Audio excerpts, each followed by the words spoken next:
Hey, thanks for coming back and checking us out. It's Bill and Tony's Excellent Adventure. That is Bill Althouse. I'm Tony Stevens. Before we get started, we'll remind you that you can check out all our full podcast episodes. We're on YouTube. We're on Spotify. We're on Patreon. You can hook up with us also on Facebook and TikTok and Instagram. Please subscribe and like and also comment, because we're going to share some comments about a story that we knew was going to get some reaction, but really superseded anything we thought, and we're going to share that a little bit later on in the show. Let's get right to it. Before we get started, I do want to mention we have two very special guests that are going to be on the show today, Bobby Hines and Jason Stillwell, who are the co-founders and leaders of the You Matter movement here in town. And also, Bobby is the general manager of a very popular restaurant in Blue Springs, Sandy's. So they will be our guests with really a great story. Let's get right at it. Sports hot topics of the week, and there are a lot of them. Oh, my gosh. Where do we start? Well, let's start with the Chiefs and the stadium, which is a subject that's not going to go away for decades, whether it's while we're waiting to build it, when we are building it, and when we're playing in it. But we know that one of two local firms are going to build it. Yes. Manica and Populous. These they're local, but these companies have built stadiums all around the world. They're building the new Tennessee Titans Stadium, the Nissan Stadium, Chicago Bears. They built that really, really incredible stadium in Vegas for the Raiders. And they've built arenas for basketball and soccer around the world. So one of those two are going to build that stadium. Of course, the big news this week, the Super Bowl's coming up. Who you got? Oh, I've had Seattle since midway through the season. Their defense is ridiculous. Yeah, I think really it's going to good. be a very, very low-scoring game. Sam Darnold, his opportunity to shine, his first Super Bowl, to win it in your first time would be great. But, look at what Mike Vrabel has done with the New England Patriots. And Drake. Talk about Tennessee. Why would they let a guy like that go? I still don't know. It had to be a conflict of interest, or just, he wanted to go one direction, the management wanted to go another. But, he played with the Chiefs a couple of years. Yeah. And he was one of those guys who you just liked being around. He was energetic, eat, breathe, sleep football. And, wow, what he's done with the Patriots is just phenomenal. Well, in a quick turnaround. Also. Yes. Kind of like Andy did here. Yes. What were the Chiefs, 2-14? Then Yes. won 9 games the next year, and these guys, the Patriots have won 8 games in the last 2 years, and then what 13 this year or whatever? Yes. So you're talking about Seattle. I don't know if you heard this or not. I saw a crawl around, I guess it was on ESPN or Fox Sports, one of them, that the owners, which is the Paul Allen Trust, Paul Allen owned, so that's after he passed, Sure. they created this Paul Allen Trust. Sure. They are selling the Seahawks immediately after the Super Bowl. At least that's the report that ESPN was running. If they win it, that price is going up the day after, too. It's going way up. Well, when Mr. Kaufman died and the Royals were put in a trust, that's when the wheels fell off. But that was horrible. It was unbelievable. It was as crazy as what we're going through now with this stadium issue. But it went on for years. Yes. You had people sitting around a conference table like this that weren't like these guys up here. They were dumber than us. Yeah. And it's bad. It was not good. And what happened? Royals never won. I know. They didn't win while the board or whatever the hell Yes. they were called was running that thing. But so they're going to be for sale, and if they win, the price is going up for whoever. But they're going to get themselves a big franchise. Speaking of the playoffs, the ratings were kind of mixed. Yeah. The rating, they were up for the AFC games, but the NFC game was actually down from the title game from last year, and nowhere near the records that the Chiefs were setting in their playoff runs. Yeah. In fact, you know what the highest rated game this year was? Was it a Chiefs game? It was the Chiefs and the Cowboys on Thanksgiving. Oh, well, yeah. And this thing, which is actually the league record for viewership in a regular season, was that Chiefs. I mean, and for those of us in Kansas City, it was like, oh God, everybody's watching. But it was a regular season league record. Yeah. But these two playoff games came nowhere near that. Yeah. So, maybe I don't know, no Chiefs, no ratings. Is that being well? I absolutely I agree with that. But there's no East Coast team. Left Coast team, meaning California. Seattle certainly is on the West Coast. Well, they're far. They're yeah. I love it that there's new blood in there. I'm excited. I certainly wish the Chiefs were in there. Yeah. But I'm excited. I'm going to watch it, even though I don't have a dog in the fight. Yeah. You talk about the winning and the Patriots. How about Bill Belichick getting snubbed for the Hall of Fame? Wow. I saw that, and honest to God, I thought it was a mistake. I thought that couldn't happen. Deflategate, Spygate. Now it's Waitgate. Yeah, It's. I don't know. I think that's a reflection on his personality. I think there's maybe some jealousy involved. Yeah, but that's what some of the stories are saying. Yeah, Bill Foley, and it was his name came up. And the crazy thing about it, Joe DiMaggio, it took him 3 times to get elected into the Hall of Fame. That's just ridiculous. But that was back in the age of. Yeah. I mean, if 5 guys missed out, they knew they were going to be in the next year or the next year. There are some now. I'm not all that excited about this year's class, although it's nice to see Carlos Beltran in the baseball Hall of Fame. Yeah. But this football Hall of Fame. Well, Eli isn't getting in, and I don't think I don't know. That's he my wins feeling 2 about Super Bowls. Yeah, but, on lucky plays. Come on. And that helmet catch, I'll never forget. Pressure from Thomas off the edge. Eli Manning stays on his feet, airs it out down the field. It is caught. How about this one? Because I think when we were talking about a couple months ago or a month or so ago about who you think's getting in the Hall of Fame. We had these, and you brought up, what if Adam Vinatieri gets in? He should get in, the kicker, legendary kicker for the Patriots. What if, this is funny to even say, what if Vinatieri gets in, Belichick doesn't get in? They say the kicker gets into the Hall of Fame. Exactly. But the Hall of Fame coach who won more Super Bowls than anybody is not getting in. I mean, wouldn't that be? I think it's just a way a lot of people felt like, and I know in the past each team would have a representative who would go to the Hall of Fame committee and speak in behalf of the player. Right. I don't know if they still do that or not, but people can be pretty petty. And it's like, hey, let's get Belichick this first time. Did you hear what he said? No. No. He said, "What's a guy got to do?" So it's not like, okay, well, I'll wait. Mr. Warm and Friendly. Hey, but he's got that chick.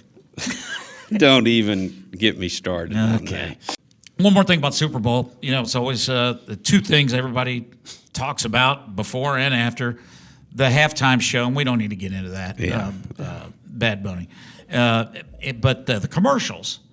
So nowadays, it used to be that was the big anticipation, but nowadays you can go online and see them. Budweiser's already got one up.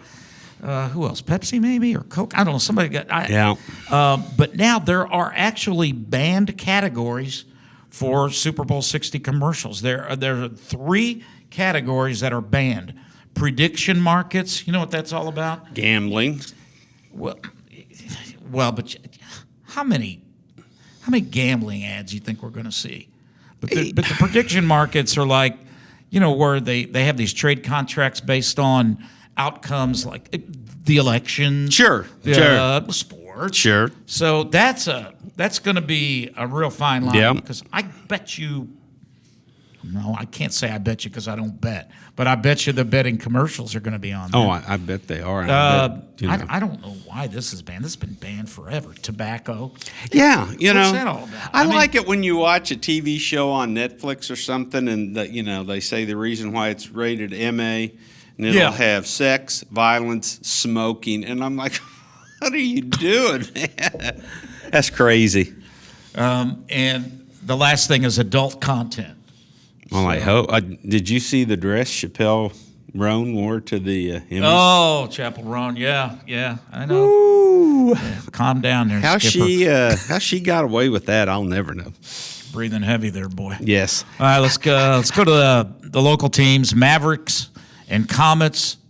These teams don't lose. No. When they do, it's like, really, what happened? Well, the Mavericks' 14-game winning streak did come to an end it did. last Friday in Iowa, 3-1 loss. They rebounded the next night, played Wichita on affiliates night, which is always a crazy night because the Kraken and the Coachella Valley mascots come down and they have really cool jerseys featuring all those teams. What's the Kraken's should It's I a ask monster. for that? It's a monster. It's Oh, a sea monster. I thought it was something else. Excuse me. Go ahead. All right. I don't know what a Kraken is. They won 5-3 and right back out. They've got this young kid that we talk about every week. Right. But he was on a 9-0 win streak, and he did take the loss Friday in Iowa. And then they have his backup, Cacciavello, who won the game 5-3 at home. So they've got after they lost the game in Iowa. They talked to Coach Tad O'Had, and he goes, let's start another one tomorrow night. Oh, and yeah. They went out and did Is there a more confident guy than that dude? No, man. What they're doing is unbelievable. That's good. So what about the Comets? What's up? Oh, the Comets, the Mavericks, first place in the entire ECHL by, I think, 9 games. Mm-hmm. Now, they've played more games than some of the other teams. Yeah. And then the Comets are up by, I think, 7 points over the Milwaukee Wave. A lot of teams folded last year, so there are only 8 teams in the league. So you play everybody quite a few times. Yeah. But, man, the Comets are just... We're going to try to get out there here in the next week. We got to. Yeah. They have, I think, the most exciting player in the league in Zach Reguette. Mm-hmm. They have... a teammate of his, Rian Marquez, who just passed Reguette in goals and scoring in the league. Jeez. They have the leading all-time shot blocker in Chad Vandegrift. And then their goalkeeper, Philip Ijamadu, leads the league with 8 wins. It's like an all-star team. It really is, yes. Well, that's good. And they both play Cable Dahmer Arena here locally. So, if you're in the Kansas City area watching this, and thinking, Chiefs are done, Royals are not playing yet, go watch these teams. Oh, absolutely. The Kansas City Comets and the Mavericks, both incredible teams. This is probably someone because you know everybody in soccer and stuff around here. Zoran Savic. Yeah, I covered him when he was with the Comets back in the 80s. Back in the 80s, yes. Right. And he was a longtime Sporting KC coach. Right. He's been with the team forever, and he's been growing youth soccer in the Lee Summit area in eastern Jackson County, but he has sued. He has sued the MLS, clubs owners of the Sporting Kansas City, and he has accused them of monopolizing its influence over youth soccer in Kansas City. This lawsuit was just filed at the end of the year in Jackson County, and he says that they're undercutting his youth program, the Missouri Valley Soccer Club, and I don't know. Have you heard what's behind all this? I tell you what, if you want to be seen, if you want folks to know about you, and if you've got talent, you go to these professional clubs tryouts and their organizations. I mean, they've got kids, I think, say from 8 to 10 all the way up through high school. And some of them make it. They do. They make it on that sporting team. There have been some of the kids come from that, and have made the comments on the indoor team. They don't have quite enough talent to be outdoors, but they take care of business indoors. Well, you saw that. Remember that John Lucabusio? Oh, yeah. I mean, that kid's playing all around the world. I man. know he it. Came It's out unbelievable. Of the camps out of there and Right. went to school here. Was from here. And Right. It's like so, but I don't know. You hate to see this going on. It's about a $3 or $4 million lawsuit saying they're monopolizing. So I don't know. Well, and I'm not a fan of AAU basketball. If it's a good, straight program, fine. But, folks, these parents are paying $10,000 a summer because their kids are going to get a Division I scholarship and they're going to go to the major leagues. Yeah. And it just doesn't happen. Well, and you talk about basketball too. I mean, how many spots are on an NBA team? 13, 14? 12, 13, 14, yeah. Man, that's Oh, a yeah. tough nut to crack. Right. Let's move on to another subject. This is disturbing. Deion Sanders' bodyguard this week said that Coach Sanders gets about 5 death threats a day. That's crazy. A day? I mean, the only thing I get 5 of a day are spam calls. You just get 5, I'll trade you. Get what? That's before lunch. He's getting, and he's his bodyguard told the players at Colorado, he said, be mindful of who you're letting into the facilities. Yeah. If you're getting the door and you think somebody is, you see somebody dressed up and you think, well, they're here. He said, don't let anybody come in up, especially up on the floor where, we're all at. 5 death threats a day. And when I saw that, he's the head of Deion's security, so he should know. But I wonder if they've actually stopped anybody. Or, you hear about the FBI stopping the big bomb that was supposed to go off at Times Square. And, through an undercover agent, they were able to stop that. And that's scary, man. Yeah, I don't even know how you could handle it. I don't know. Well, he said very little about it, but he did say, and I'll read the quote.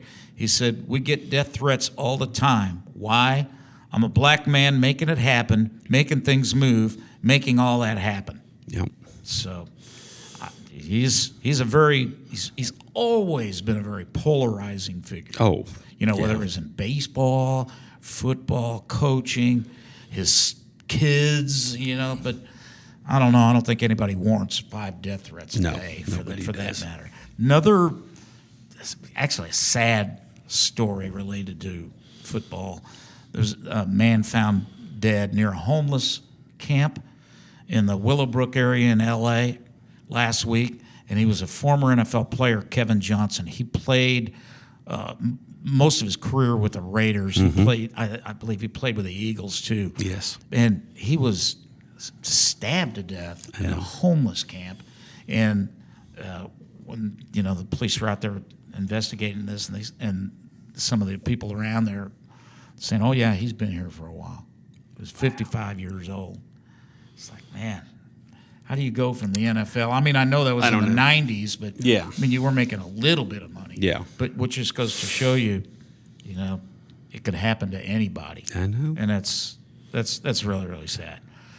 Okay, here around the country, and especially here locally, and maybe you're in a city that is hosting games for the World Cup. Mm-hmm. See, this is February, March, April. We're only 16 weeks away. I know, it's crazy. From the World Cup games. And I didn't think of this until I saw an interview about this on a Red Story locally, that still saying hundreds of thousands of people are going to be in each of these cities. They're saying here in Kansas City, 600,000. Bill, can that really be real? But if it is 600,000 people coming to this town's going to double overnight.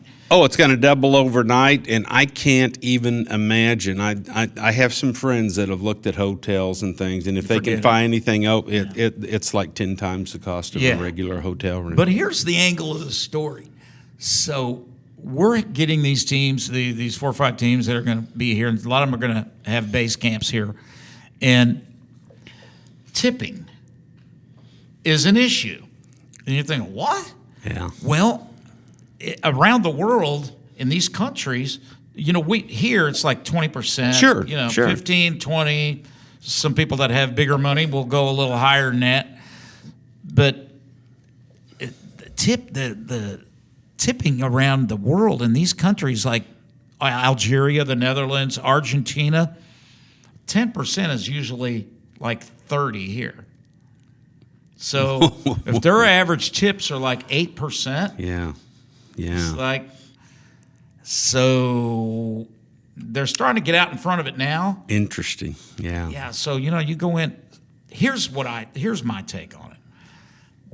Even though tipping may go down, your damn menu prices aren't going down. No. In fact, they're probably going to go up $1 or $2 Sure. Per item during that World Cup. Sure. And if they don't, what do you think percentage of sales for the average restaurant in this town is going to go up to? So let's say you're downtown or you're, even out in the outskirts, Sure. Around. I mean, there's people going to be staying 50 miles from here. Oh, the hotel rooms. totally, yeah. In every direction. Mm-hmm. But I would think, if you're getting 600,000 people here and they ain't cooking, Yeah. so restaurant sales are going to go up. They I'm not even should. going to throw a percentage out. Yeah, but I bet you the average restaurant's going to double or triple. Here's a thought. If you're one of these restaurant owners, why don't you just put away 5% of that? Yep. 10%. Go 5 to 10%. We'll leave it up to you, 5 to 10%. And put that in an escrow to split up with your servers. I love that idea. Tipping's not taxed anymore. Yep. Why not? Yep. These people are going to be working their asses off. And, there are going to be a lot of restaurant owners getting richer. Yeah. And that's okay. That's good. Yep. But, I don't think servers should get 5% because Argentinians are going to be here. I agree. Or Algerians. I agree. Or the Dutch or whatever. So that's, I don't know. Is that, if that's barking up the wrong tree, I don't know. I just think that's just a thought. What do you guys think? Do you think that's fair? Oh, I totally think it's fair that they would do something to compensate their employees because, I haven't heard any stories. I haven't seen any evidence towards this, but, everybody's raising their prices. And I don't know if restaurant folks are going to do that or not, but, these people that are coming in for these games are people that better find out about the tipping scale and take care of their servers because my boys both were servers and that can be a grind. Yeah, and it's just not right. I agree. Well, hopefully somebody will hear this and spread the word around. There you go. Let's talk about something that happens, I think, the last 5 years. And the Kansas City Royals Foundation is providing free admission to the Negro Leagues Baseball Museum throughout the month of February, celebration of Black History Month. And this, according to Bob Kendrick, who is the president of the Negro Leagues Baseball Museum. Tony and I went we went last year in February. Man, we spent a couple of hours down there. It's fun. It's a museum. It is. And it could actually, I think if the Hall of Fame in Cooperstown was bigger, they could put this in there or make it an annex. Yes. Because this place it's magnificent. And, when I left there, Bill, for me I was kind of sad because I was thinking to myself, how could this have happened in this country not that long ago? Oh. While I was a kid. How could we have been doing that to people? I went to George Brett's Hall of Fame induction in 1999, and they had a reenactment of like a gateway going into a Negro League game, and whitewater fountains, colored water fountains. If you've seen the movie 42 about Jackie Robinson, it just talks about all those atrocities. And, people will often ask me, what about the players, the Babe Ruths, the Ty Cobbs, Jimmy Fox, Mel Ott? that, were superstars back then, but they never played against anyone of color. Yeah. And I was lucky enough to interview Joe DiMaggio at the 1980 All-Star Game in Los Angeles. And, he's just sitting around being gracious and talking to all of us. And I asked him who the greatest pitcher he ever faced was. And he didn't hesitate. Satchel Paige. Yeah. Satchel Paige used to go out, put a stick of gum in his mouth, wad up the wrapping, put it on home plate, and that was home plate right there. The guy was amazing. I remember, well, you'd know it too. We were kids. I remember listening to the Kansas City A's games. I'd just go to sleep every night with a So did I. I mean, they sucked. Oh, but they had so but it was still fun. It was baseball. Oh, yeah. But you remember that summer when Satchel Paige sat in a rocking chair and rocked on and down the right field line. Right field line in the bullpen, and then pitched three scoreless innings. And he was, 60? Well, 60? it was something like that, but He they never think said. he He was would probably never say. 5 years older. Yeah, so let's say he was even 60. Yeah. And he went out and threw 3 shutout innings. Rico Petrocelli was the only member. With the Red Sox. Yeah, the Red Sox that got a hit. It. I and I was there. I saw it. I was listening to it and, already. later in his career, Catfish Hunter, who started out with the Kansas City A's, then went on and became an icon with Oakland and the New York Yankees.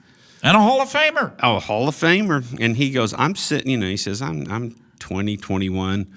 I'm sitting in the dugout. I'm looking out there, and I'm thinking this 65-year-old guy's he's gonna get lit up in 3 shutout innings. Yeah, 3 shutout innings, unbelievable. Let's bring it forward. Current Royals, Vinny Pasquantino gets a 2-year extension. They bought out they bought 2 of his 3 years of arbitration. Right. And you know what? I'll say that much for the Royals. Dayton Moore kind of set the precedent. They don't like doing the arbitration. No. But you know what? That arbitration thing, that stinks.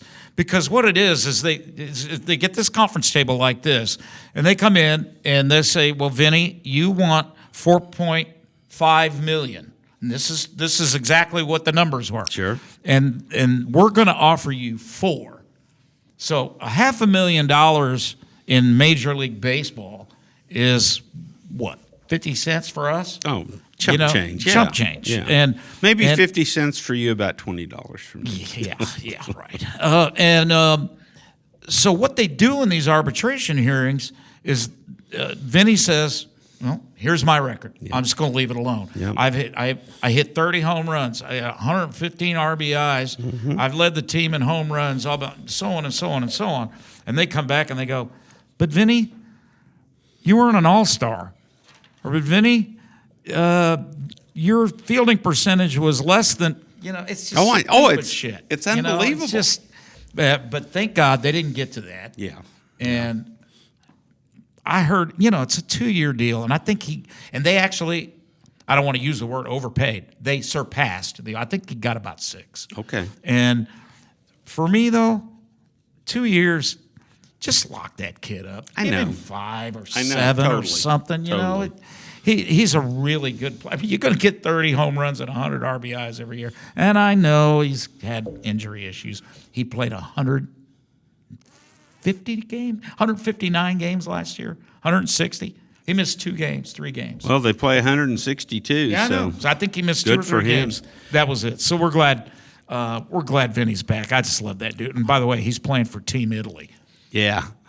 Him and Jack Caglione are playing for Team Italy. But I'll tell you, I think a lot of us, we're all looking forward to baseball here. I think that team's I think they're going to get in. They're going to get a playoff. Oh, I agree. Get a playoff they spot. keep their pitching healthy. And, things that fans don't have the opportunity to see, but somebody in the media does.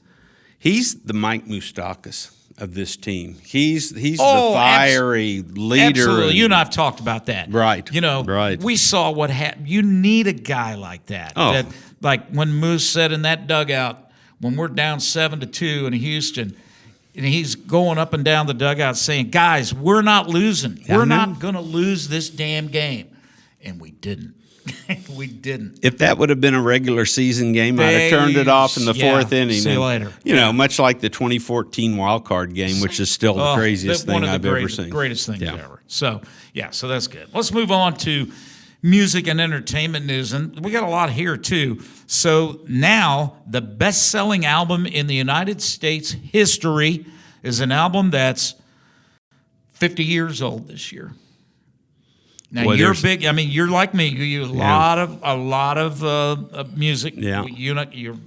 We love music. Who do you think it's by? And I will tell you, it's an American artist. The best-selling album in U.S. history. It has now exceeded 40 million in sales. One album. Any ideas? Okay, I'll give you a hint. It's a group. A group. Okay, because I was wondering Garth Brooks. No, I didn't. No. 50 years old now. Yeah. You. This album came out 50 years ago. The Eagles. Bingo. Was it? Life in the Fast Lane, baby. Life in the Fast Lane. The greatest hits, 71 to 75. Yeah. Is when that was. Wow. And, it's kind of interesting about that for music fans. There was no Joe Walsh in the band yet. There was no Timothy B. Schmidt. Nope. I can't tell you why. The guy with the high voice played bass. It was Glenn Frey, Bernie Ledden, Randy Meisner, God, great artists, and Don Headley and Don Felder. So that's who was on that album. That's 40 million, and they're still playing. I know it. I've got a whole new respect for Randy Meisner, who unfortunately has passed away. But great player. I guess Stevie Nicks is coming out with the tell-all autobiography, and he was the love of her life. Well, I thought Tom Petty was. Well, she got along well with Tom Petty. They did a lot of work together. Yeah, don't get me going. Well, Stevie Nicks and her love. Lindsey life. Buckingham, they and everybody else. Well, true. Yeah, that's true. That's true. Let's go. Yeah. Now, she's my rock goddess, so don't say too much. Well, here. I mean, she's great. I love her too, but I think she's loved everybody. Oh, she has. And we'll just move on. Yeah. One of your favorite bands of all time, Motley Crue, scored a legal victory against their guitar player Mick Mars. You know the guy with the They I didn't he hear. sued them. He's really ill. He's got a disease called ankylosing spondylitis. Seriously, it's a back. And he couldn't go. He couldn't go on a certain tour and whatever. And then well, we are. We'll get somebody else. He sued him, and he lost. He lost, and actually he had to pay $750,000 of attorney's fees too. Not that they needed the extra cash. Wow. But he lost that. It was too bad. I mean, he was probably the best guy in that band. Yeah. Yeah, he was a good guitar player. Good guitar player. Chris Stapleton, best white man singer on earth. I love Chris Stapleton. Love him. Considering retiring. That's what I haven't heard that either. Considering retiring. He was on a. You got a mole at Rolling Stone? Well, from a podcast, another podcast that he was on. He was actually on. It was. I heard him say it. He said he wants to make a thoughtful decision about the future of his career. He said he's kind of at a crossroads. Don't know when he's going to make another record or another song. Wow. His last album, 2023, but we just had the Grammy Awards on, and he won another one. Yep. But I guess if you had we were just talking about the Eagles, the best-selling album in the United States. Chris Stapleton now has been certified double diamond, which is $20 million for one song, and it is now the biggest selling country song of all time, Tennessee Whiskey. Wow. I mean, and that song came out, 15 years, 10 years ago? Long time ago. I'll never forget the first time they played that live. He did it with Justin Timberlake on the CMA Awards show. Okay. Oh, my God. I'm surprised the roof didn't fall in. People went berserk, and it was absolutely fantastic. There have been no stadium shows in Kansas City at Arrowhead for the past couple of years because of the World Cup. They've had to reconfigure and all that stuff. There's going to be a really big one at Kauffman Stadium this summer. It is Post Malone and Jelly Roll. That's going to be July 15th. I bet you that's going to fill Kauffman Stadium, don't you think? I bet that's one of those shows that sold out in an hour. I think you're right. It's called the Big Ass Stadium Tour Part 2. No, serious. That's because they did some stadium. What did you think? they were going to call it. Yeah, Welcome exactly. to the club show or Yeah, something. yeah. No, so that should be really good. This was this past week, 2 celebrity passings. Catherine O'Hara. And if you're thinking, yeah, I think I know that name, just think of Home Alone, the mom in Home Alone, and several other. Yeah. But that was sad. She wasn't very old, 71 years old. And everything she was in was so good. Agreed. Beetlejuice, the mom in Beetlejuice. Nightmare Before Christmas. Oh, yeah, yeah. And then Schitt's Creek, which I loved. That's as funny a show on TV as I've ever seen. I saw a couple of those. Yeah. I mean, what a title, Schitt's Creek. Yeah, 2 T's. That's how we can get away with saying that. And an SCH. Yes. Yeah. But she had, at first they didn't say what they said just it was a brief illness, but it was actually something called dextrocardia. And what it is your heart is on your right side as opposed to your left, but you could live a normal life, and sadly. And this one really, really gets me. Lamont Sanford died. Oh. Yeah. He's up with Red and Elizabeth. Coming to join you, honey.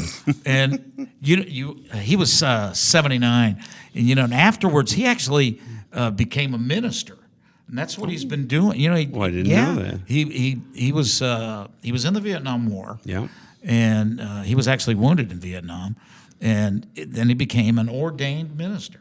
Wow. You know what his real name was? No. This is true. Grady Wilson. That's his real name. You know what Red Fox's real name was? John Sanford.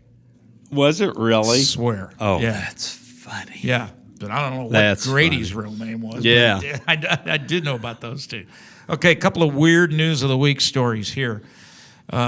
You may have seen this on the world news because it's been all the news stories. A guy that claimed to be an FBI agent showed up to the federal jail in New York just this past week and told the police officers that he had a court order to release Luigi Mangione.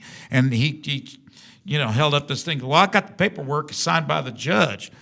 Okay, so the police officers asked him for his federal ID. Yes. So he pulls out his driver's license, threw a bunch of papers and shit on and he said, "This is everything I got." And they said, "Well, have a seat. We're going to search that bag you got." And you know what they found? This is the truth. They found a barbecue fork and a circular steel blade. Actually, was a small pizza cutter wheel. And the best is yet to come. Oh yeah, he wasn't from New York. No, he was from Mankato, just outside of Minneapolis. And when they did a little searching, it didn't take long. He had been working at a pizzeria, and so thus the fork and the wheel. I mean, is it me or does it sound like a damn scene out of Practical Jokers? Oh, totally, yeah. I could see those guys behind the camera going, "Look at he's got the pizza wheel." Yeah, I know it. I know it. I'll tell you. And we have another recall. I swear, don't we do these every week? It seems like it. But this is not just one thing. This is, we're going to get a laugh out of this, but this is crazy. It's actually thousands of different products that we all use. And the reason why, because there was a big distributor facility, kind of like an Amazon warehouse, that was infested with rodent and bird droppings in areas where the products were being held. You want to know what products? Pringles, Cheerios, instant ramen, Gatorade, Arizona iced tea. Tone, don't you drink that? Arizona? No, you don't drink that shit. And then Advil, Tylenol, and NyQuil.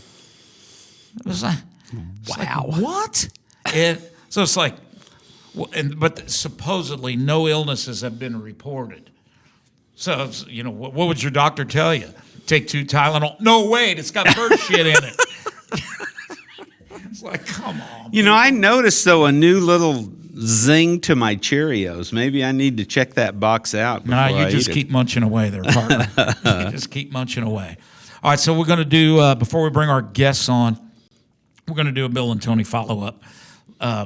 Last week we discussed the Missouri House Bill 2230, which if passed, it would implement several things. No more than 45 minutes of digital instruction. Yep.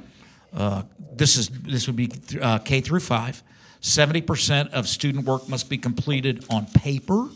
And they would be mandating the majority of the instruction be done with textbooks and as opposed to Chromebooks.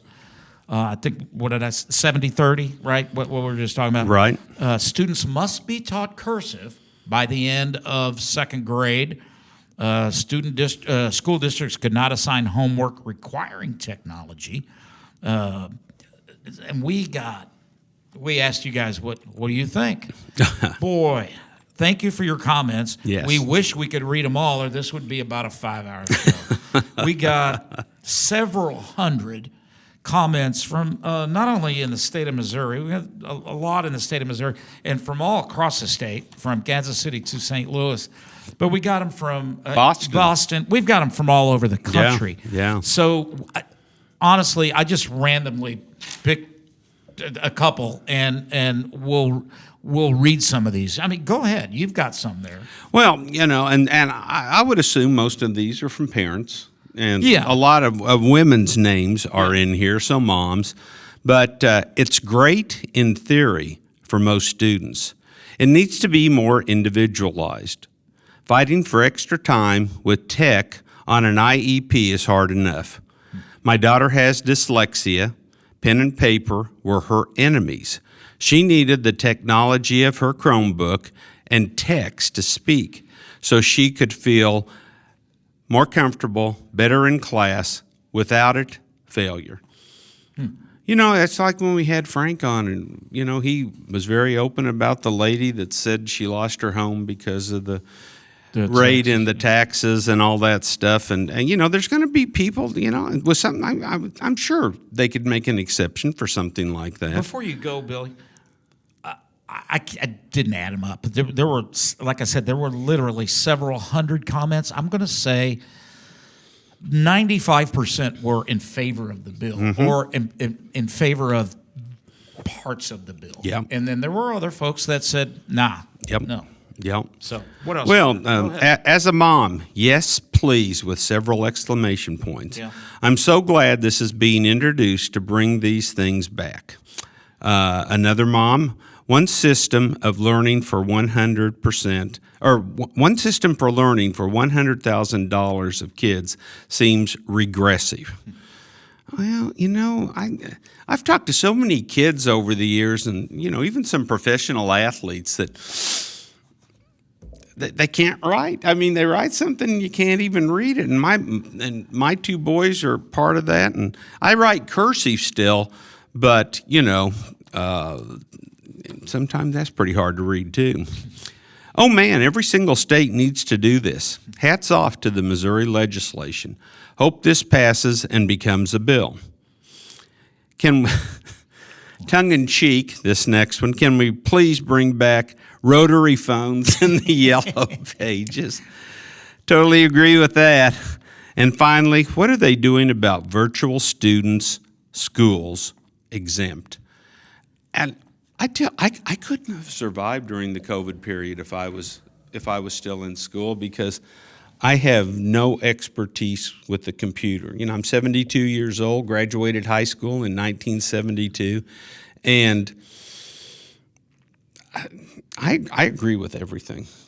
Totally. I don't have a complaint with anything they're saying. Well, I've got one grandson, Tony's producer's son, Angelo. He's been through the COVID thing and all that, and he's killing it. Yeah. I mean, he's about to graduate at William Chrisman. Good for him. Yeah, and you've covered him in sports. Oh, great second baseman. He's dedicated a lot of the last several years to sports, to baseball, but he's thriving in it. Yeah. Some kids Sure. don't thrive with technology. So let me read a few that I got. This is from a fella. He says, I couldn't survive in today's school system. I didn't do any homework when I went to school. I just passed the test to survive. Another fella says, we ditched cursive 50 years ago. Here's one. I could go all day without wanting one thing on paper, or writing one thing on paper. Excuse me. Tech is the way. Cursive should still be taught and practiced, though. Let's have some balance. I agree Not with bad. that. Yeah. So are they going to get rid of the MAP test? That's the big Missouri annual test required by the state that is on the computer and takes hours for a day, for a week, for a third grader and up. Another point. And finally, I am a 30-year Missouri teacher, and I absolutely love this. Yes. And we did hear from a lot of teachers. Yes, so, we did. I mean, you know what? We'll take your comments. If you didn't get a chance to comment on it, please do. You know, it's a really hot topic. But there's one thing that has occurred for House Bill 2230, and it is the first banned book. And it was given to me, and I'm not going to read the title because quite frankly, it freaking embarrasses me. But this is it. I can't believe you're showing that book. You're gonna make me read this? No, I'm not reading it. But I bet its sales goes up though after this podcast airs. It's written by, I can't even pronounce her.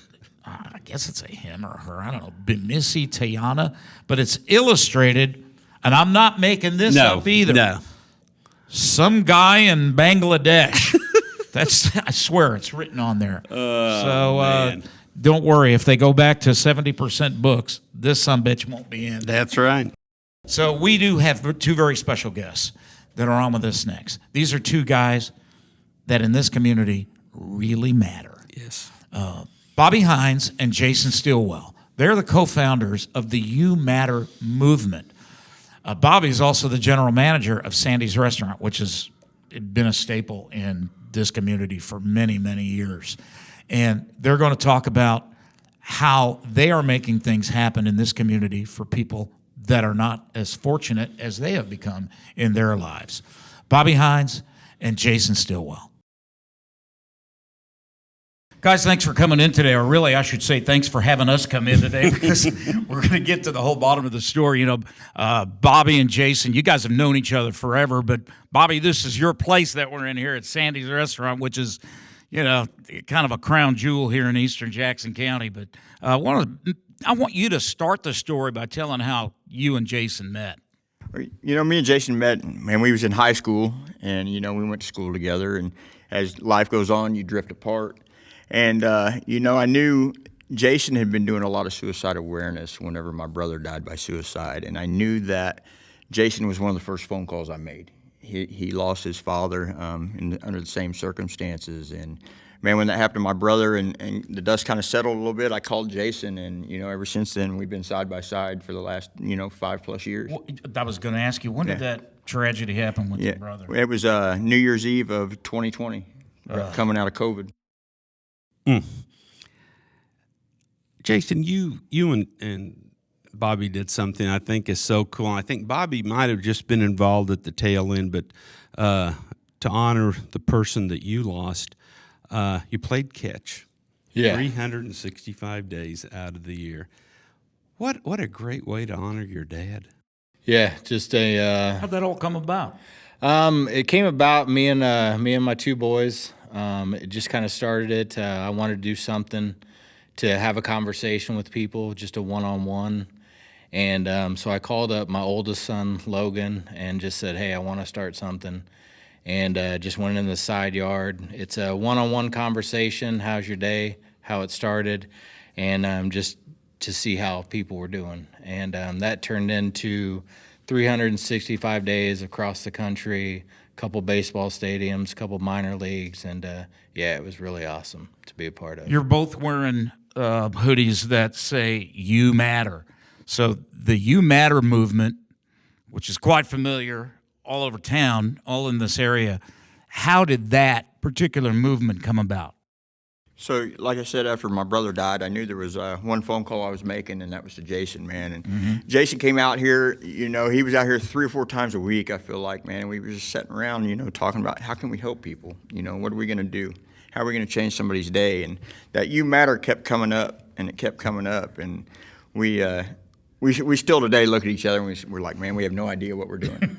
And that's so true. Welcome to our world. I was gonna say, you're limited to guys. There's only one guy in the room here that knows what he's doing. If one thing holds true throughout this whole experience with us is we have no idea what's next. Yeah. Well, and that's really, I mean, because it's really difficult to anticipate tragedy. Yeah. You know, I mean, you guys, nobody was thinking that. No. Nobody was, even though you may see someone, and Bill and I have experience in this also, you may have someone near and dear to you, whether it's a sibling or a brother or a parent that is going through either a mental health issue or an addiction issue.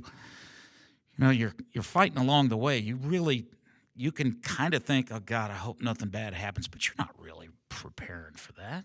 No. But when something does happen like that, then you guys jump in. You run into that now, as opposed to saying, well, I got to get the hell out of here. That's what You Matter is all about, I would assume. Yeah. You Matter is about showing up for people, changing somebody's day. Yeah. And, it doesn't necessarily have to be, an addiction issue. A lot of those things tie together. Mm-hmm. Your addiction, your mental health, yes. your food insecurity, your homelessness, all that stuff ties together, man. And we're proud to be able to show up for people. That's the big thing is showing up. I've got so many questions for Bobby because I've known him forever. I don't know why he has me as a friend, but he does, and I'm lucky for it. But Jason, you've had a couple of experiences where you have been out, and I'm a big believer in a God thing. And could you tell us about a couple of the experience that you've had with the drone and why you go out with the drone because of something that happened with your dad? So with my dad, he went missing January 10th, 2018. It was an icy day. The river was full of ice. Couldn't get any boats in the river. So me and my wife decided I went and bought a drone off Marketplace. That's kind of where it all started with the drone. And I flew from Lobanete Park in Sugar Creek to Sibley almost daily. That whole area, just kind of flew, did video, just searching, because there wasn't a search party in the river. That led to photography and then some other stuff and a business.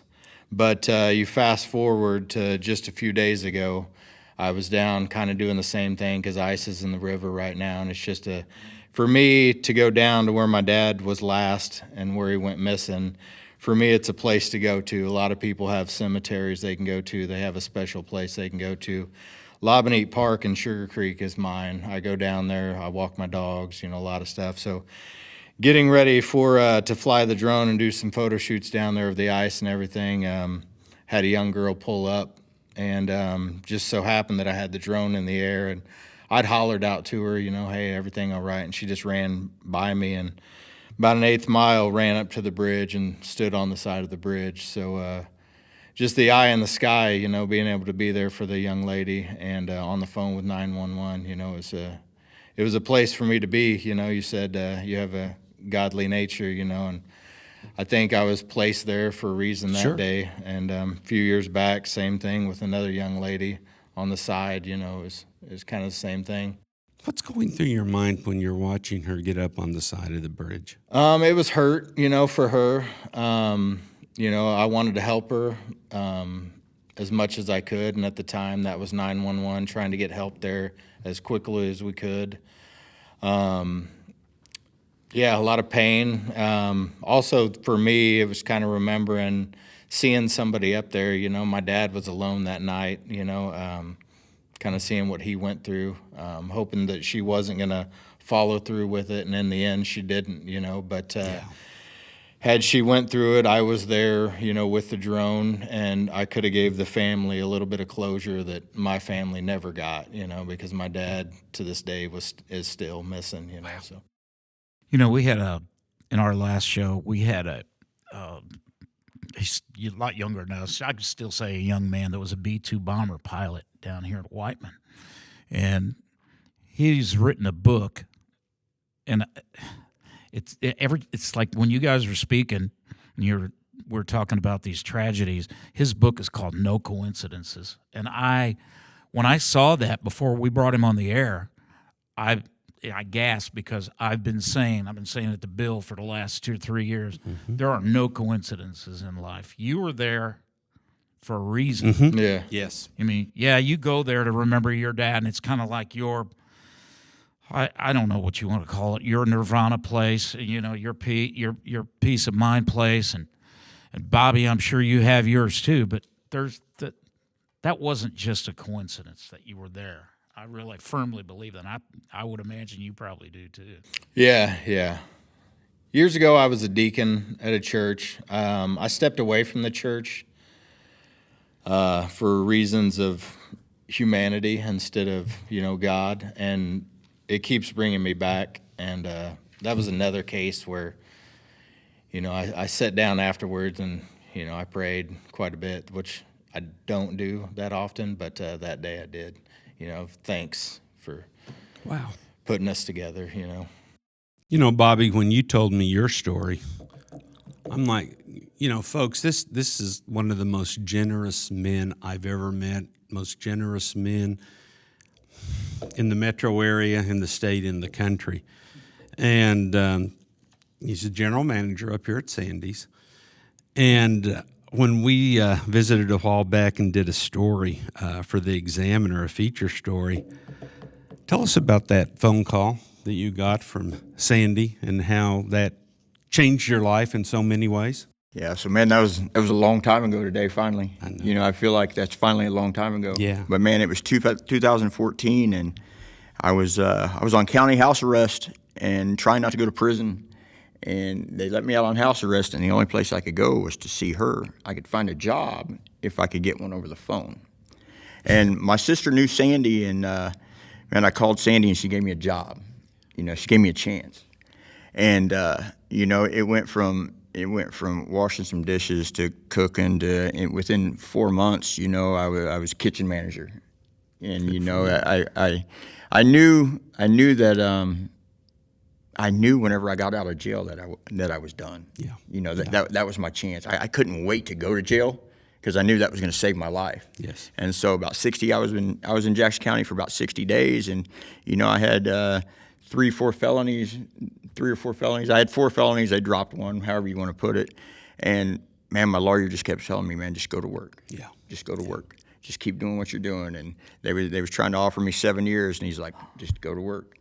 And man, I tell you, it was beginning of February. It was almost beginning of February 2015. He called me and he says, "Man, they're offering you 3 years probation and a little bit of restitution." And I said, "How soon can we get to court?"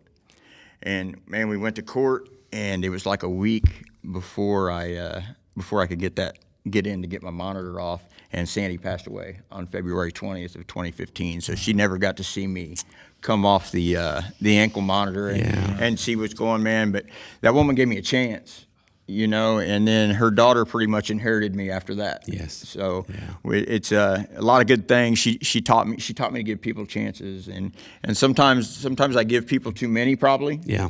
But man, if I can help save one person, if I can direct one person, and that's where it's at. But she gave me a chance, and it's grown into a whole lot. It's grown into a whole bunch. Oh, a whole lot.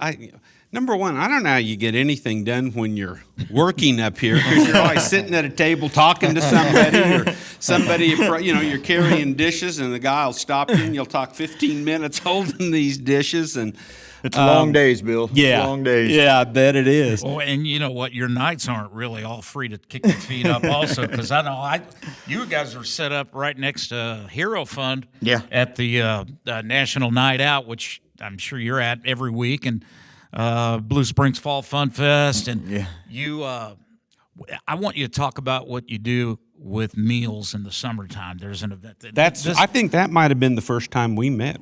When I was over at the hotel. Oh, the hotels. Yeah, that was the community meals at the hotels. That was 5-6 years ago probably. But we have the summer lunch program that we became a legitimate 501c. It'll be 3 years in March, and man, we just got our paperwork. And the summer lunch program had been in place in Blue Springs since I believe about 2017. Okay.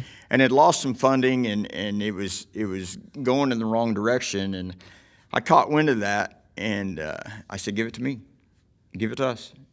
And so Sandy's and the You Matter movement have become the hub for the summer lunch program.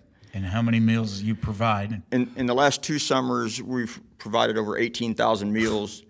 And we're going to grow it again this year. We're going to add 2 apartment communities, and we're teamed up with Many Parts, One Body, and they're going to work some neighborhoods with us and adopt 40 families out of the neighborhoods. So we're looking at probably 14,000 lunches alone this summer over 10 weeks. Wow. Yeah.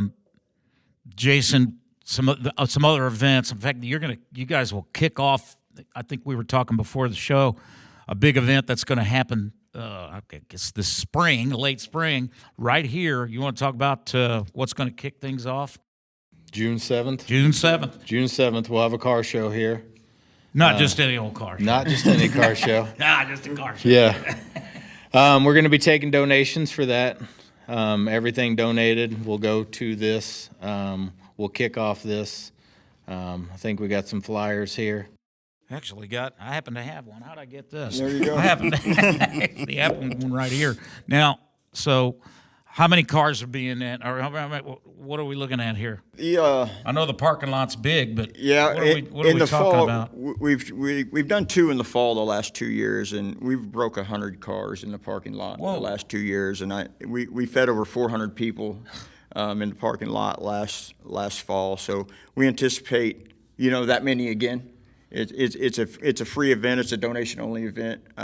There's sponsorship opportunities available for anyone that would like to do that as well. Silent auction we're not going to do in the spring. We'll do that again in the fall. But, man, it's show up, have a good time, eat some food, and look at some cool cars. I tell you what, I'll never forget the first time I came. And one thing that caught me off guard was how many cars were on display, but also the other foundations, the other people that were here that had their tents, had their booths. And I just walked away from there with a smile that lasted months. You just can't walk out of there without smiling. It's, knowing that you're helping so many people. And like you guys, I remember talking to a woman who was involved with the foundation, and it all started with the death of her mother. And she visited with us, and I just feel like the world's going to hell in a handbasket. And I meet guys visit with you, Bobby, and it's going to be fine because there are a lot of Bobby Hines and Jason Stillwells in the world. Any other events that we should look forward to this year? I mean, we're still early in the year. So, as a You Matter movement, we take a lot of pride in not having a lot of events. Yeah. We have a lot of community support. Everybody in the movement, man, they're all volunteers. We're 100% volunteer based. This is nobody's job. This is nobody's employment. This is people's purpose. This is me. This is a purpose for me and Jason. And so it's very important for us not to make this work. I get it. As long as the community continues to support us, we don't have to run a lot of events at this point. Right. And that's good. And we're tremendously grateful for that. Oh. Tremendously grateful. So as far as that goes on the calendar, we've got the car show, and then we'll have another car show, and hope that's enough. And you'll feed thousands of people. And that's a good thing too. So, this is a tight-knit community, Eastern Jackson County, pretty tight-knit. I mean, honestly, and I'm not saying this is to blow smoke, everybody knows who you guys are. And so for that matter, you matter. There may be people like us that are parents or grandparents that say, I got a kid that's, the kids really use some mentorship, or can, we don't know where to go, who to call. So I would think in this community, you guys might be the point person or people for this kind of thing. Am I off base here, or, No, that's where we're at, and also our network. We work really good with a lot of different groups. Also, I'd really like for you to touch on that with our resources, and Bobby could really hit on that too. We've got a lot of people that we feed off of. No pun intended. Where we can send some of these people to get the help that they needed, you know, that know of us and are willing to help us. And So in other words, somebody comes to you, Bobby, a parent or someone, and says, you know, I'm worried about my son or daughter, or I have a friend that's got a problem, a child or kid with a problem. You have enough resources and networking, not only to share your experience and help, but to maybe guide them to somewhere where they're not having to wait 6 months for something. Absolutely. There's other foundations and other small nonprofits just like us that have joined forces. You know, if you need help paying for counseling and you can't afford counseling or you're underinsured, we can send you to the Authentic Life Foundation. See, that's a big thing. We have a partnership for them. And with the Authentic Life Foundation, you're not a number. I promise you, if you call them, you will be in with a week. You will be in front of somebody in a week and talking to the people that you need to talk to. And if you're not comfortable with that person, they'll give you to another person. They're a great foundation, and we kind of all share the same background. We're all from the same generation, and you know, if you're homeless, if you need we've got some City Union Mission contacts. We have some River Refuge contacts. We have plenty of resources and other smaller nonprofits that have bound together to be. We might be small, but we're mighty. Strength in numbers for sure. Absolutely. Absolutely. You know, Bobby, I was looking back at a couple of quotes from the story that was in the paper a few years ago, and I love this. You said, you don't have any idea what someone is going through, and it means so much if you hold the door open or tell them they have a nice smile. Be nice to people. Any gesture can help ease the pain of what they are experiencing. You can spend your entire life running away. Don't run away. Look for help.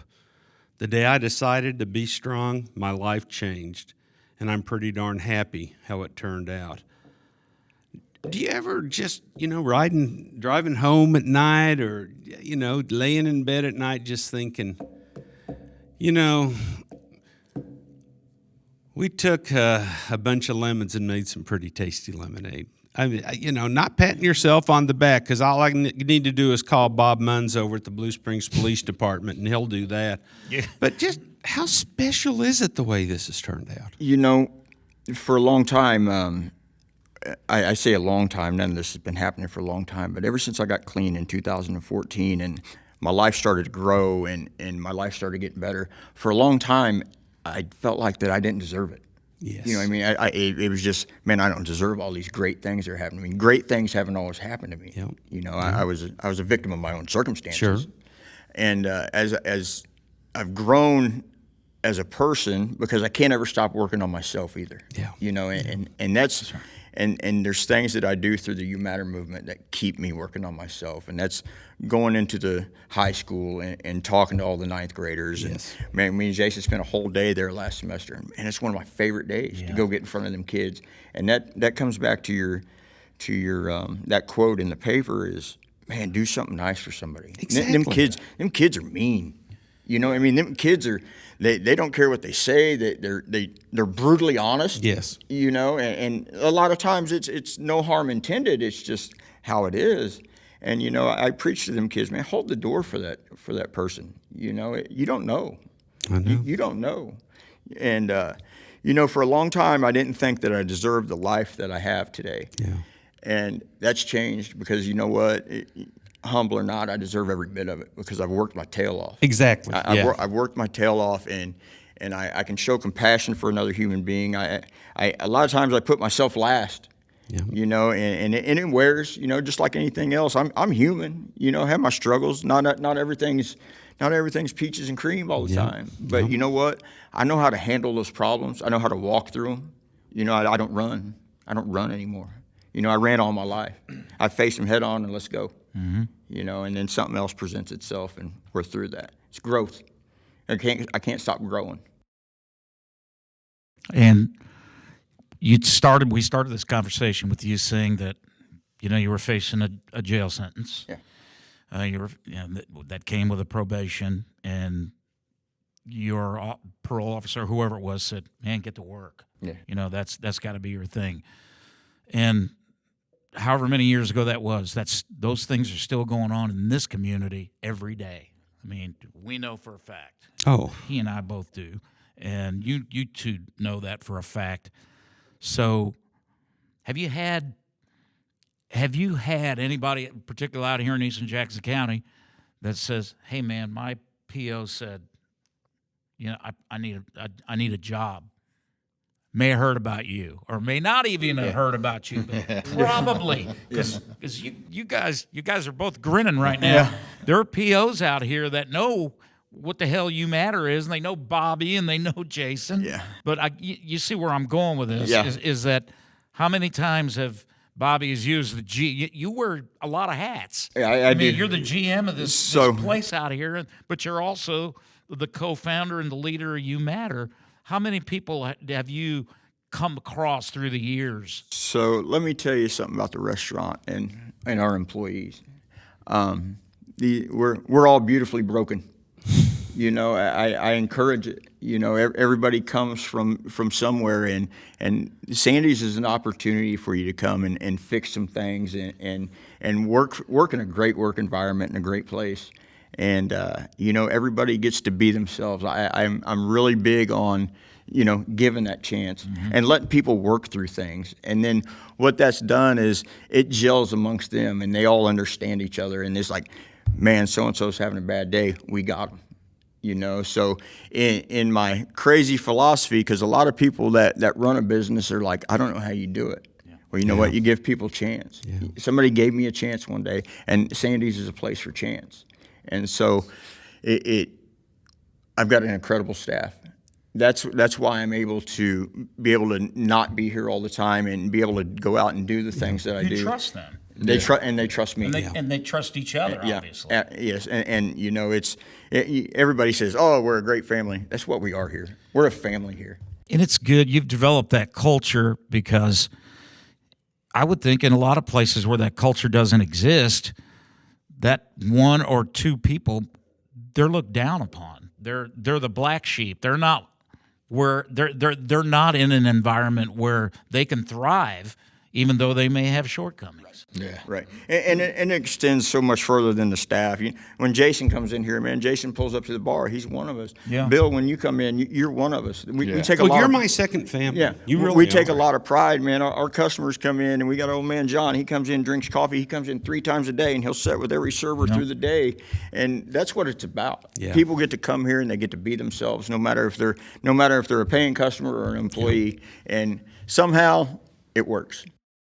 Well, it does work because you guys are killing it, and everybody knows Sandy's, and everybody knows you guys, and everybody says good things. It's not like that place, It's like, oh God. There's a couple. Well, there's a couple. Don't get me wrong. If you need some help, Bill and I can take care of it. Yeah, I've got a baseball bat in my car. I know Tony from Northeast. That's right. You see that guy over there, Tony from Junior. Yeah, behind the camera. You didn't mean to make a call. You didn't mean to make a call. No, you guys. Well, website. Let's let everybody know where they can get into more about what You Matter is and read your story. That's the letter U, mattermovement.org. And, man, it starts there. If you want to help us out, volunteer, there's a sign-up form there to be a volunteer. Summertime, we're always looking for a lot of volunteers when it comes to the summer lunch stuff. A lot of community service. We get a lot of outreach for community service, whether it's scouts trying to badge up or the kid in trouble. We try to help everybody. We show up for everybody. I stuck my foot in my mouth last summer with some kids that got in trouble, and man, we was gonna go mow this. Find us some elderly people, go take care of their yard, man, and they kept not showing up. So you guess who ended up taking care of the yard? But I'd do it again. Oh, sure. I'd do it again. But they ended up finishing. They ended up getting their hours. But youmattermovement.org, and that's where you can start. Follow us on Facebook. We're going to ramp up our social media this year. We've got some plans in place. Jason's going to fly the drone a little bit more at our events and things like that. Yeah. And it's time to grow. Yeah. We keep getting people keep reaching out to us. It used to be that we had to go looking for things, and now we can sit back and not make a phone call, and our plate is full. Tony, how special is it to have Jason and Bobby on our first program in the beautiful studios of Sandy's Restaurant. There we go. We thank you guys for allowing us to be here, but we really couldn't wait for you guys to come on, regardless of where we were going to be, to tell this story. It hits real close to home, or actually hits home for the two of us, and there's going to be thousands upon thousands of views on this. I know it, because the most viewed shows that we've done are about kindness, redemption, and salvation, and giving back. And you guys are right there at the top. Bobby Hines, Jason Stillwell, You Matter Movement, Sandy's Restaurant. Thank you guys. Appreciate you. Yeah. You guys are the best. Yeah, we appreciate you guys. And we're glad you're here. Yeah. Sandy's Restaurant's glad you're here. Thank you so much. You guys are pretty much pillars of the community as Oh, well. yeah. You can say whatever you want, but Salt you guys pillars. But thank you guys. We appreciate you so much. Thank you. All right.